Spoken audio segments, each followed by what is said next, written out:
Come on, I'll show you the world. Oh yeah, the bells are ringing as the day begins. We're fantastic dreamers. Oh my god, we're going to Camp Kiki Waka? Freak! Finally! Oh, it's just Camp Operetta. Okay. Well guys, I'm done with this video. Subscribe, like, and comment to Jaiden Animation. So, other than that, have a great day.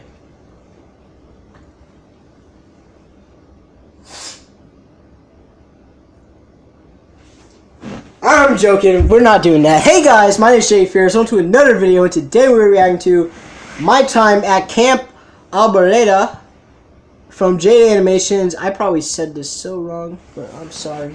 Look. I've never went to a camp. I've went to a teen center, which was like where I would go after school. But I was like, I think in 7th grade. It's been years since I went there. I feel older. I shouldn't be saying years. It's only been 3 years. I'm only 15, guys. I'm sorry. Well, look, anyways, hope y'all enjoy this video. Subscribe, like, and comment to Jaiden Animations and myself. And yeah, let's get right into the video. Like I said, I put me in a lot of extracurricular activities when I was growing up, like I've mentioned That's what my before. mom And wants one I me to haven't do, talked but it about ain't yet was the happening. summer camp called Camp Operetta. When I was the ripe age of 8, my mom decided I wasn't enough of a versatile super child yet, and it was time for me to dip my toes into the showbiz puddle that is musical theater. I did piano and stuff, but I've never been interested in the performing arts, so when my mom asked me if I wanted to do this Camp Operetta thing during the summer, I was like, okay. Okay. Wait, what is this? Look, I just agreed with anything my parents told me as a kid. I didn't know I could actually have I didn't an know I could opinion. say I'm no. assuming that most of you don't know what Camp Operetta is because I googled it and got no results. To be fair, it was a one-off indie camp one of the local elementary schools just did. So, basically Camp Operetta was for young artsy theater kids and would start off by sitting in a group and reading a picture book. Then everyone works together to rewrite it into a musical play to perform in front of the parents at the end of the camp. And then what should the tiger say? Make them say the F word. Then we all get assigned roles for the play, write the music, and make the costumes and set. It was actually really fun, and I looked forward to it a lot. Also, when I say write music, I mean the teachers tell us how to play nursery songs on xylophones in those colored plastic tubes. We weren't dropping fire in 4th grade. The first year I did Camp Operetta, the book we were supposed to theaterize was... I can't remember. I just know it was about a bunch of animals in the jungle, and I wanted to land the role of cheetah because I thought cheetahs were cool.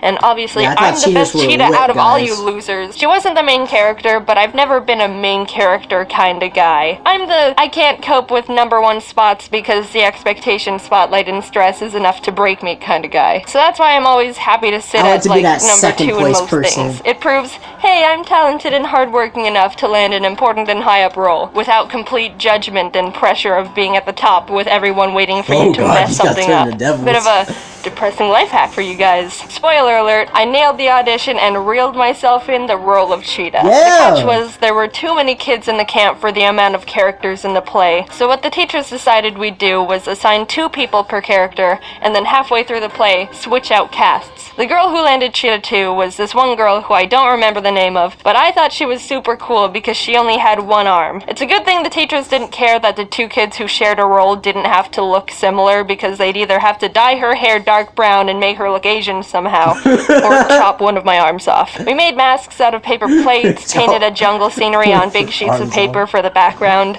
I think the costumes were made of paper too.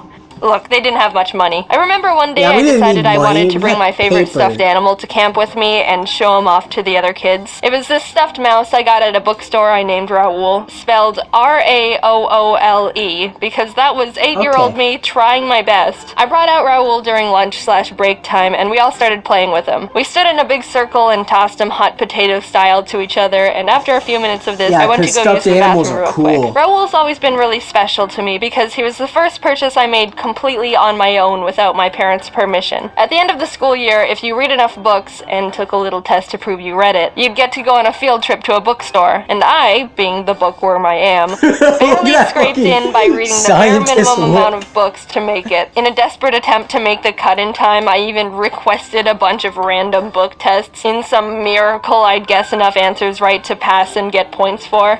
It was pathetic, and it worked. Hell yeah, suckers! I totally earned this trip. Woo! The purpose of the trip was for kids to get excited about reading and buy some books they'd read over summer break. So I walked around the bookstore, looked at the books that people were talking about, skimmed the new releases, and then bought a mouse because I don't like reading. And I was really excited about it because it was my first 100% own personal choice. I didn't have to go, Mommy, can I get this? I made my own decision. I was like, Mommy, I'm a big girl Since now. that field trip, I took Raoul everywhere, and he's always been my favorite stuffed animal and super special to me. Hey, we ripped his foot off. So in the literal 2 minutes I was gone taking a pee, the kids got so rambunctious that they ripped Raoul's foot off, and all the frickin' beans were spilling all out the gash hole. Man, Raoul, okay. You barbarians! I immediately put Raoul back in my bag, upside down, so no more beans spilled out. But I wasn't really that upset about it. For some sixth sense reason, while I was in the bathroom, I actually thought to myself, they're gonna rip him open somehow. And they did. I was cool, and we were all able to joke about it. The beans that spilled out looked like little eggs, so we were like, oh, he's laying eggs, oh. After camp, my mom was able to stitch him back up, too, so he's all good. Look, here he is, doing good. Anyway, we kept working on the play, finished getting the show set up, practiced our lines, and after a couple weeks, we were ready to perform in front of the parents. And I think it went really well. I honestly don't remember anything about it, but my parents are sending videotape footage they took of it, so here's some of that. Aw, she looks cute as a little tiger. But that's not the end of Camp Operetta. I went again next year, and this time we did a play on the rainbow fish. The story of a special fish with shiny rainbow scales, and no one wanted to hang out with him because he wouldn't give them what makes him special. And the only way he felt like he could be happy was to give away his specialness to the fish that only wanted to leech off his beauty. Setting aside the controversial morals of the book, we got to work turning it into a play. There weren't as many kids this year, so we didn't need to share roles. I ended up, again, with a semi-main character. The seahorse. Now, hardcore rainbow fish stands are probably saying, the hardcore wait, there's rainbow no seahorse fish in that story. Those aren't words I want to hear. As a group of kids, we decided to completely create a new character in the story because we liked seahorses. And that was the cohesive moral story about acceptance and loneliness. Can we add a seahorse? Make him say the F word! During the music learning part of the play, the teachers asked us who could play the piano because they wanted to assign someone the role of playing the Under the Sea melody from The Little Mermaid without botching it up. I, along with 3 other kids, raised our hands, and we were taken to the piano to do a little musical audition. The other kids took turns playing Mary Had a Little Lamb and Twinkle Twinkle Little Star, and I quickly realized I was overqualified for this part. When it was my turn to play, I sat down and played Pachelbel's Canon I memorized from my piano recital, like a show-off. That was the one time I realized I was the Asian kid in a scenario. I got the part. The night of the play, we got into our costumes. Mine was made out of a towel with the bottom rolled up to look like a seahorse tail. I thought the costume was actually really cool, but a problem arose when I was in the middle of my final lines in the performance. I had a solo part where I was supposed to build hype for the ending of the play, then raise my arms up at the end to deliver the lines that induced the big finale. But as I was saying my lines and getting ready to raise my arms up, I realized the bracelet I was wearing was caught on one of the towel strings. I started freaking out because this was the big finishing move for my character. It said in the script, seahorse raises both arms, blah blah blah blah blah. This was the big moment, and it's gonna be ruined because my costume is a towel. I was wiggling my wrist in all directions and trying to get my arm free as time was ticking down quickly. Finally, I delivered the last line and could only raise up one arm. Like Cheetah 2. I remember feeling really stupid because no one raises one arm to do anything but ask to use the bathroom or be flamboyant. I felt like I ruined the big moment, but talking to my parents afterwards, they said they didn't notice, and looking back, it was probably a much bigger deal in my 9-year-old head than it actually was. I still feel like that was one of my biggest failures in life, though. See, that's exactly why I don't like main roles in anything. A prime example of self-fulfilling prophecy. And that was my time in Camp Operetta. No, I didn't do it a 3rd year because they didn't have enough money or participants, so they had to shut it down. I told you they didn't have much money. You will be forever missed, Camp Operetta. You made my summers more fun and my Raoul's foot all janky. Who knows if I would have became a theater kid if Camp... Yeah, who knows? Like, you would have been, like, the star. You could have become a pianist.